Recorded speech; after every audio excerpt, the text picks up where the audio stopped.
Selamat sore, salam sehat buat kita semuanya.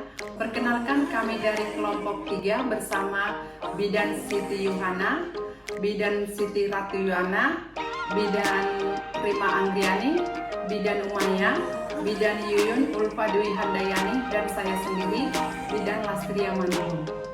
Kami di sini mendapat penugasan komplementer Project Basic Learning, cara mempraktekkan otomatis pemijatan premium pada ibu hamil sebagai dosen pengampu, yaitu Ibu Triana Indriani SST MKS. Apa arti dari premium itu? Nah, di sini akan saya terangkan pengertian dari arti premium itu sendiri. Pengertian dari premium itu adalah otot kulit dan jaringan yang ada di antara kelamin dan anus. Adapun faktor-faktor yang menyebabkan terjadinya robekan perineum itu adalah disebabkan salah satunya itu faktor varietas, berat badan lahir bayi, keelastisan perineum, dan faktor umur.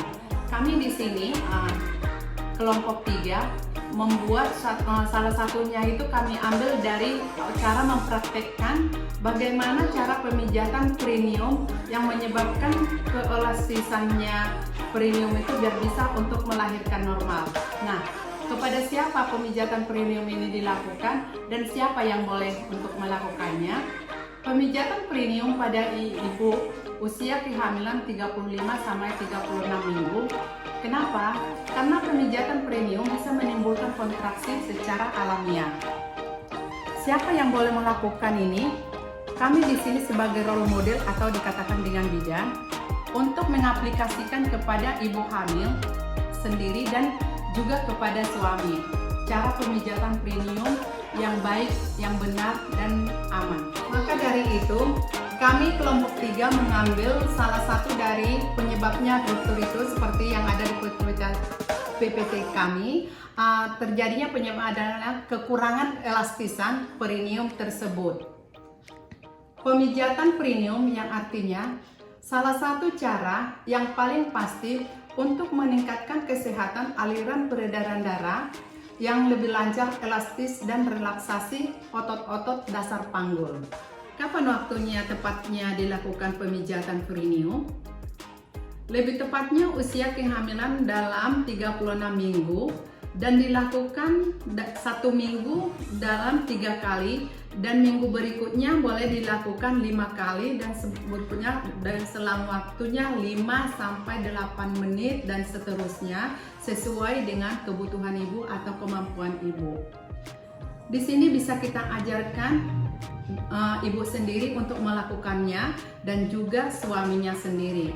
Ibunya sendiri kita ajarkan dengan cara bisa duduk di kursi memakai cermin, bisa tidur terlentang dengan posisi litotomi. Posisi litotomi itu maksudnya kakinya dibengkokkan ya seperti ini karena kami pakai pantom di sini, jadi kita ibaratkan seperti ini.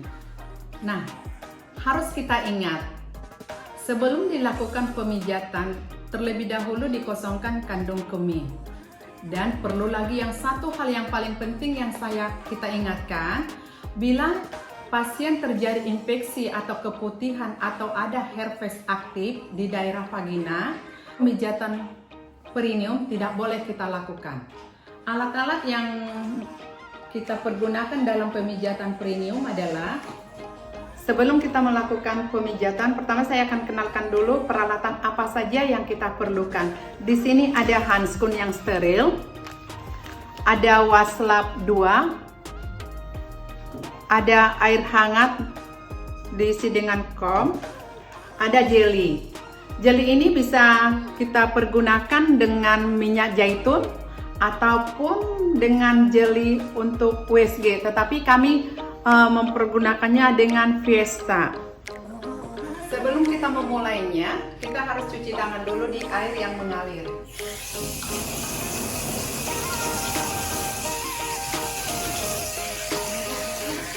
Lalu kita memakai handskun. Sebelum kita melakukan pemijatan, pertama kita rilekskan dulu ibunya, kita sugesti dulu bahwa ini tidak sakit. Ibu, ini tidak sakit ya, kita harus rileks. Sebelum kita melakukannya, kita kompres dulu dengan air hangat. Gunanya untuk merelaksasikan otot-otot yang ada di daerah perineum. Sambil kita anjurkan ibunya, ibu rileks ya, bahwa ibu itu harus berpusat kepikirannya yang positif kalau ibu perineumnya akan elastis ya Bu ya. Oke, setelah itu baru kita pakai jelly tadi, kita oleskan di tangan kita. Ini untuk apa? Biar nanti pada saat nanti kita masukkan tangan kita, biar ibunya merasa nyaman. Kita masukkan tangan kita secara ginekologi. Tarik nafas ya Bu, sebentar ya. Sebentar ya. Kita tekan, kita hitung, kita suruh ibunya 1, 2, 3 sambil ibunya kita suruh menghitung dalam hati kita. Ini bisa kita lakukan 3-5 menit karena ini baru pertama, kita lakukan aja dalam waktu 3 menit.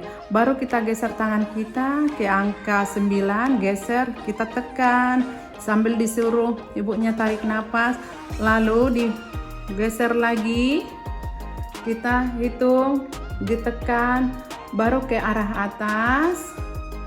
Sekotnya, jangan masuk tangannya ke dalam. Sekira dua garis aja ya, artinya 2 ruas tangan kita. Ini namanya pemijatan internal. Oke, kita tarik.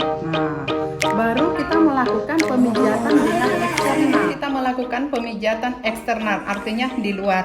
Mulai boleh kita suruh ibunya tarik nafas sambil rileks ke bawah, ke atas, ke bawah,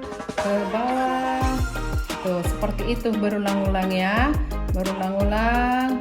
Boleh diambil arah berlawanan seperti itu.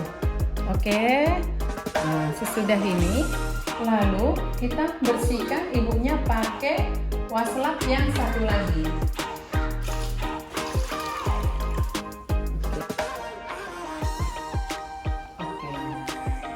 Sampai di sini pemijatan perineum, mudah-mudahan bisa bermanfaat bagi ibu hamil, terutama bagi suami, biar istrinya melahirkannya dengan lancar. Terima kasih, salam sehat buat kita semuanya. Salam sehat.